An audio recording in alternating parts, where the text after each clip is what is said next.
What's going on, folks? We got a good, every little episode. It's not even little scary episode. A little, perhaps little Halloween theme going on here. Has a little monster theme going on here. But let's make it happen and welcome to the legendary podcast. The legendary host, D-constructingTopics podcast. I'm all over the place today. But that's when you're all over the place, that means that you're in a place and you're always in the right place at the right time. And today we gotta, I think I say it's not concentrated on Halloween in itself, but here in the United States, Halloween is around the corner. So we have a nice little one, kind of monster, boogeyman type of deal. And, we might go back to my island and, I'm here in New York City making this podcast. But, I just wanted to remember how when I was growing up, I had how can I say? I understand that in every country there's like a little boogeyman story, or in Puerto Rico, why we call it El Cuco.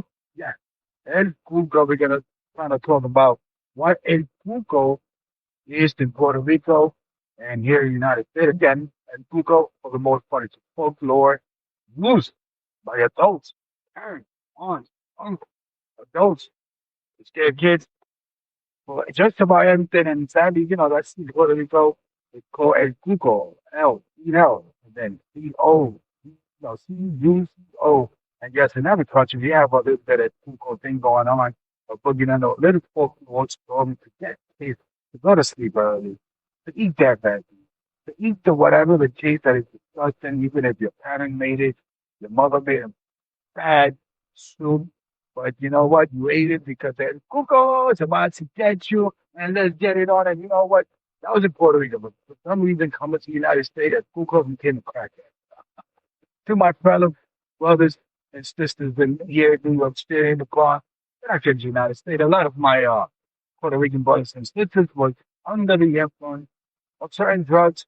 And basically, the Cuco story became, well, you don't want to be like Felipe over there, you know what I mean?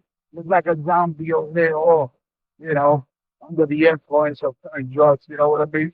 If you grew up in the 80s, late 80s, 90s, in the Bronx, New York City, and any other place, and the work, especially United States, you already know. When I say drugs, it could mean a lot of things, you know what I mean? But and Google became that story. Here, United States, hey, you don't want to be like your uncle over there, Felipe, yo, papi, you got me instead. Yo, let's get it. And welcome to the Deconstructing Topic podcast. You already know, hit that like button. You know what? Common if you are from a country that is have a folklore where parents, for the most part, but adults, tell you these folklore to kind of scare you into kind of getting you to do something. I'm not gonna say against your will, but as a young kid, and there's certain foods, there's certain things that we kind of tend not to do or not. We're immature. We don't fully comprehend what's the importance of sleep. You know what I mean? And when it comes to eating veggies or things to that effect, we don't fully comprehend. It's up to those who are caring for us to kind of guide us why we should. But sometimes you start eating that carrot, you know what I mean? And then you be like, ugh. And then that's when the mother and father they give you those side eyes, like, what? They don't want to smack you up, but they got to spill for you, and that's where Ed Cuco will come in. I try to do a little research. If you have input, they use that Cuco again, Boogeyman.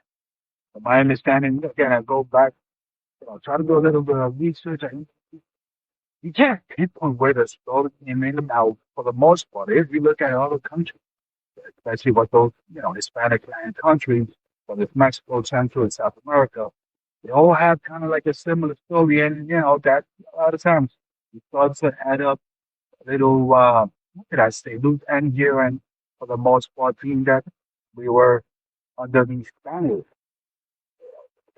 the Spanish, the Spain, a lot of these countries in Latin America. So you could tell that that was brought up in Spain, and a little combination of the natives. Those, whether it's the Aztecs, the Incas, let's say in this case in Puerto Rico, but we might have either a story or two, or might have created a story or two when Spain came in to kind of, you know, how can I say, scare the Spanish away from get out of this town. So saying, Cuco, they're about to get you, but the fact, if you're in Puerto Rico, they basically, even if you're not living in Puerto Rico, but you grew up here or you were born here, you got people that are familiares, or at least people, whether it's second generation, third generation, that, were told about stories about Cuco. I mean, you've done heard. If you don't know how to tie your sneakers, and Cuco's about to get you. If you don't tie your sneakers, or if you don't know how to tie your sneakers, if you're going to go to sleep at Cuco, it's all about El Cuco. And it's one of those things that in though despite that input, we might not necessarily gravitate to Halloween, even though despite the fact that Puerto Rico belongs to the United States, sadly, but it's all different story. But there's a lot of simulation. The other day I'm in Puerto Rico and I'm in Home Depot, right? As I'm in Home Depot, they got these things where you would think like, okay, who buys this big gray wolf, the Grand Reaper at $200, you put it on some of your yard or whatever it is. Again, that's more of an American thing. I'm not saying they go, they don't do it, because you will have people that, hey, listen, they gravitated to the Halloween. And I kind of want to bring that little Halloween thing. You got to do a little bit more podcast before Halloween starts in regards to a little bit of story here. I'm going to learn about it, Cuco. And once again, Cuco is always putting up when it comes to certain situations where, again, every time that you're not doing anything, they bring up, hey, Cuco. There's no specific name, how the description of this Cuco. But, I guess you leave that all to the imagination of the person that's telling the story. And you, as a young kid, you start to think like, wow, Cuco might got like 10,000 homes. Cuco might be the youngest thing ever. And then, that's where the psyche, your mind works in. Because as we know, you got the halo effect, and the opposite of the halo effect is the horns effect. That if you tie a certain look to something, then you're going to say, oh, that person is bad. So who comes into that picture?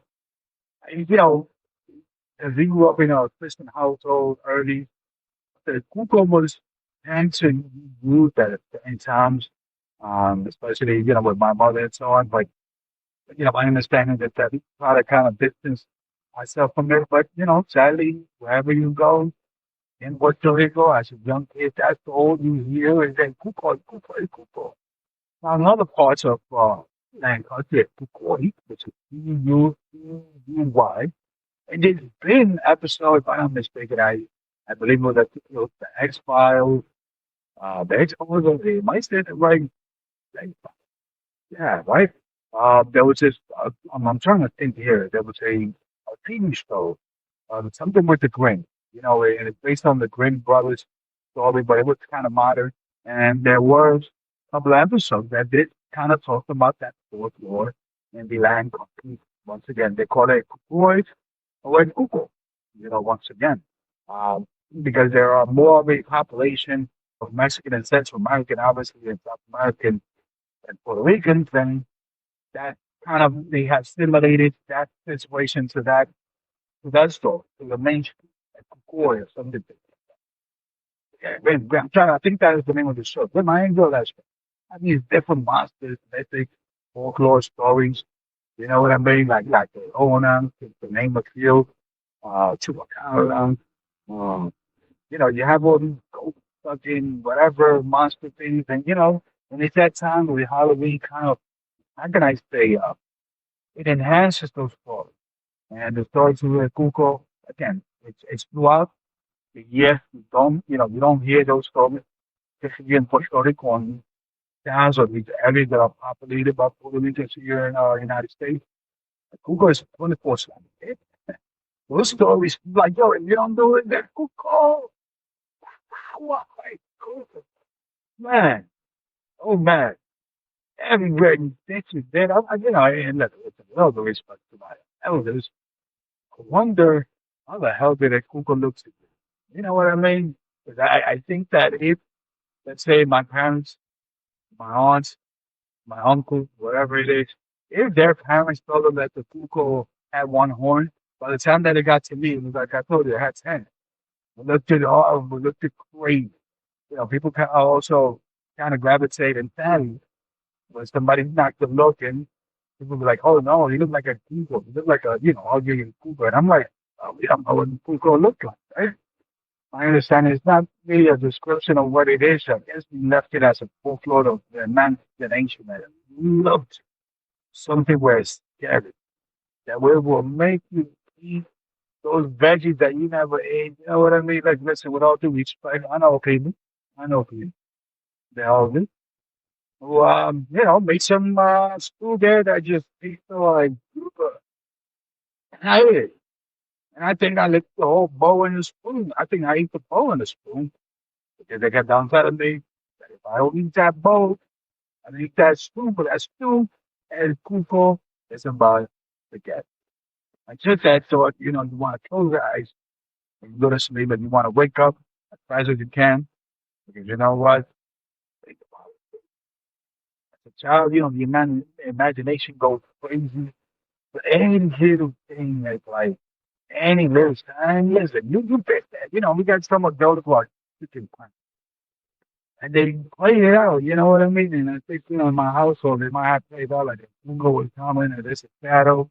Like the fun, I close my eyes, I go, real. Like kind of like Tylenol in a sense. All right, let me pop a little pill there, boop, my house. I don't want to go to go and get me. Nah.